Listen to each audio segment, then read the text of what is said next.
In this video we will discuss GS paper 2 of UPPSC जो अभी evening में हुआ है अभी।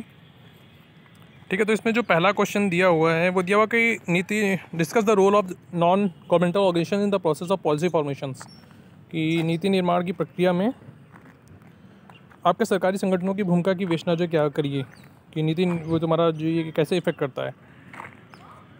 जैसे एनजीओज़ होते हैं एनवायरमेंटल बेसिस पे होते हैं और कि मतलब सोशियो इकोनॉमिक होते हैं, वो हेल्प करते हैं इसको ग्रोथ करने के लिए। तो वो कैसे आपकी जो हमारी जो पॉलिसीज़ बनती हैं उनको फॉर्मेशन में कैसे इफेक्ट कर रहा है, ये चीज़ इसमें बताई गई है। ठीक है, अगला क्वेश्चन है कि citizen charter India could not become जो effective, there is a need to make it effective and meaningful. इसको इवेल्युएट करना है। ठीक है, जो नागरिक अधिकार पत्र बने हुए प्रभावी नहीं बन सके, इन्हें गवर्नेंस का क्वेश्चन है, प्रभावी अर्थपूर्ण बनाने की आवश्यकता है। तो इसमें आपको क्या करना पड़ेगा, जो गवर्नेंस है वो आपको देखिए उसमें डायरेक्ट क्वेश्चन आया हुआ है सिटीजन चार्टर का। ठीक है, अभी से थर्ड क्वेश्चन जो है ये है कि निर्धनता और भूख से जुड़े मुद्दे भारत की चुनावी राजनीति को किस प्रकार प्रभावित कर रहे हैं। ठीक है, how the issues related to hunger and poverty in India are impinging upon electoral politics. जैसे निर्धनता की मतलब एक इसका क्या है कि ये एक मतलब एक पॉजिटिव साइड भी है और इसका नेगेटिव साइड भी है कि मतलब जो आप इसमें एक पॉजिटिव साइड तो नहीं है, मतलब उसमें मैं नहीं बोल रहा हूँ, बट इसका ये कह सकते हैं कि मतलब एक ग्रुप है वो उस एक पॉलिटी की साइड हो जाता है। अगर आप उनको देखें कि जैसे उनको जो तत्कालिक जो उनको दिए जाते हैं ना कि मतलब इस मुद्दे पे काम करिए, इस मुद्दे पे वो चीज़ें, वो जो उनके तत्कालिक मुद्दे हैं वो उनको वोट बैंक का काम करते हैं। ठीक है, अब से पूछा गया है कि संविधान की उद्देशिका संविधान के आधारभूत लक्षण एवं मानव गरिमा की वृद्धि का प्रतिज्ञान करती है। The preamble of the constitution affirms the basic features of the constitution and the promotion of human dignity. तो इसके बारे में करना है। ठीक है, तो ऑब्वियस है कि मतलब जो प्रेम्बल है उसी में सारे के सारे जो हमारे जो आधारभूत लक्षण हैं वो उसमें दिए गए हैं। फिर उसमें जो भी और मानव की गरिमा आपको इसमें दिया भी गया हुआ है ना कि मानव की गरिमा के लिए जो भी बनाया गया। ठीक है, भारत में केंद्र और राज्यों के वित्तीय संबंधों का वर्णन कीजिए। डिस्क्राइब द जो financial relation between the centre and states in India. Direct question है लक्ष्मीकांत से। तो भारत की राजनीतिक जो है व्यवस्था में राजनीतिक दलों के प्रभाव और भूमिका का समालोचनात्मक परीक्षण कीजिए। Critically examine the impact and role of political parties in the Indian political system. ठीक है, तो जो राजनीतिक दल के प्रभाव क्या क्या हो रहे हैं कि मतलब अगर बढ़ रहे हैं नंबर्स उसके सब, क्योंकि सबसे ज़्यादा नंबर ऑफ़ पार्टी जो पूरे ऑल ओवर वर्ल्ड में या फिर इंडिया में ही है, तो उसके क्या इफेक्ट पड़ रहे हैं, और छोटे छोटे जो क्षेत्रीय दल हैं उनसे क्या इफेक्ट पड़ रहे हैं, राष्ट्रीय दल को क्या मतलब छूट मिली हुई है उनसे क्या इफेक्ट पड़ रहे हैं, और उनकी जो भूमिकाएँ क्या क्या रहती हैं, क्षेत्रीय दलों की भूमिकाएँ, राष्ट्रीय दलों की भूमिकाएँ, और जो पॉलिटिकल पार्टीज़ मतलब किस तरह से वर्क कर रही हैं, क्या क्या इम्पैक्ट पड़ रहे हैं, तो वो चीज़ में डिस्क्राइब करना है। ठीक है, भारत संसद की कार्यप्रणाली में संसदीय समितियों की भूमिका का वर्णन कीजिए। संसदीय समितियां किस तरह से वर्क कर रही हैं। अभी जो दो समिति और ऐड की गई हैं न्यू कमेटीज़, मुझे ध्यान नहीं आ रहा है, उसके बाद उसका भी इसमें डिस्क्रिप्शन करना है। ठीक है, describe the role played by the parliamentary committees in the जो फंक्शनिंग ऑफ इंडियन पार्लियामेंट। ठीक है, 8th है G20 शिखर सम्मेलन 2021 के प्रमुख विषय के बारे में टिप्पणी कीजिए। Comment on the main theme of the G20 summit held in 2021। तो इसके बारे में अगर आपने पढ़ा हुआ है तो फिर आप इसको अच्छे से कर पाएंगे। तो उसके बाद कुछ नहीं पॉइंट्स लिखने थे, इजी था ये।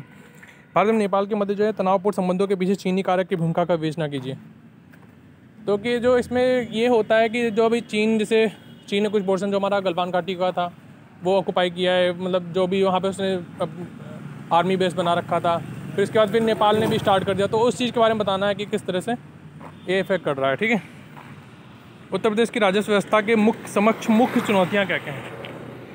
ठीक है, what are the major challenges before the revenue system of Uttar प्रदेश।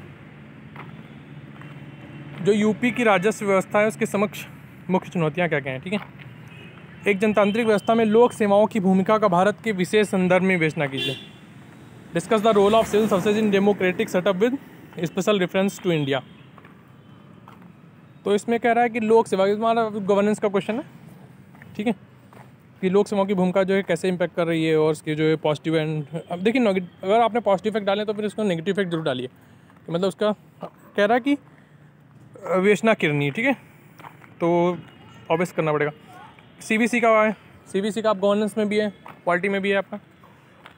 केंद्रीय सत्ता आयोग के गठन में जो कार्यों का वर्णन करते हुए इसकी सीमाओं का विश्लेषण कीजिए कि किस तरह से मतलब इसकी सीमाओं पर रोक लगी हुई है। ठीक है, मतलब सीमाओं को निर्धारित किया हुआ है, वो चीज़ आपको बतानी है इसमें।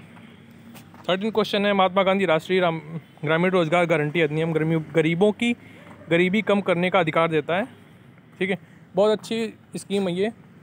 जो भी हमारा लॉकडाउन हुआ था उस टाइम भी इसने बहुत अच्छा वर्क किया है कि जैसे लोगों के पास जब वहाँ पे रोज़गार नहीं था तो उसने क्या किया, बहुत से लोगों को रोज़गार दिया है, काफ़ी वर्क हुआ इसमें। ठीक है, तो वो चीज़ आपको बतानी है और करंट से भी अपडेट करके रखना है, लॉकडाउन और कोरोना पीरियड से भी। Mahatma Gandhi national rural employment guarantee act empower rural जो है और एलिवेट जो पॉवर्टी कमेंट ऑन है। ठीक है, 14 क्वेश्चन है, भारतीय संविधान का ढांचा संघात्मक है परंतु उसकी आत्मा क्या है, एकात्मक है। ठीक है, the structure of the Indian constitution is federal but its soul is unitary. तो ये भी आपका फर्स्ट सेकंड चैप्टर में, फर्स्ट सेकंड में तो वो दिया हुआ, आपका थर्ड फोर्थ चैप्टर में दिया हुआ लक्ष्मीकांत में, उसमें आपको मिल जाएगा। उन मुख्य उपायों की विवेचना कीजिए जिनके द्वारा भारतीय संसद जो कार्यपालिका पर नियंत्रण करती है। तो भारतीय संसद जो है हमारा, discuss the main methods by which the parliament of India controls the executive. ठीक, किस तरह से रोक लगाती है, इसके प्रोविजंस, ये भी इजी क्वेश्चन है।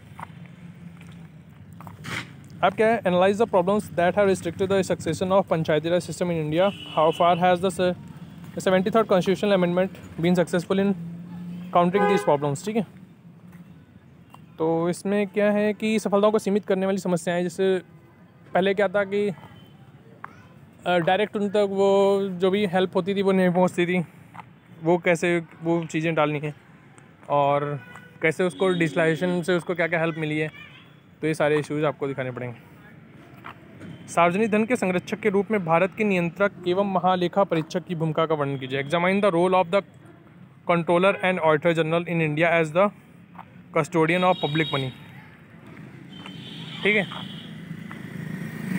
तो कैग का इसमें दिखाना है कि कैग का रोल इसमें शो करना है, वो तो आपको पढ़ा हुआ होगा और आपको कुछ नहीं है इसमें। ठीक है, आर्कटिक परिषद की संरचना एवं कार्यकरण पर एक संक्षिप्त टिप्पणी करिए। Right a short note on the structure and functioning of the Arctic council. जो भी आर्कटिक काउंसिल है उसके जो कंट्रीज़ हैं और क्या क्या इफेक्ट का, मतलब क्या क्या जो इसके प्रोविजंस हैं उसको शो करना है। योजना का क्वेश्चन, योजना में डाला हुआ था। अफगानिस्तान में भारत के सॉफ्ट पावर राजनयिक के कारणों का मूल्यांकन कीजिए। Evaluate the reasons of India soft power diplomacy in Afghanistan. ठीक है, तो वो डिस्कस करना है। और 20th है जो आपका अब्राहम समझौता पश्चिम एशिया की राजनीति में एक नई शुरुआत है, इसको एक्सप्लेन करना है। Abraham accords are a new beginning in politics of West Asia. तो इतना था, पेपर तो इजी था। जैसे आपका वो जो रोम का था 2020 वाला G20, वो आपको ध्यान से देखना था आर्कटिक काउंसिल के बारे में। तो और तो पेपर सही था वैसे, आई होप अच्छा गया होगा। Okay, thank you.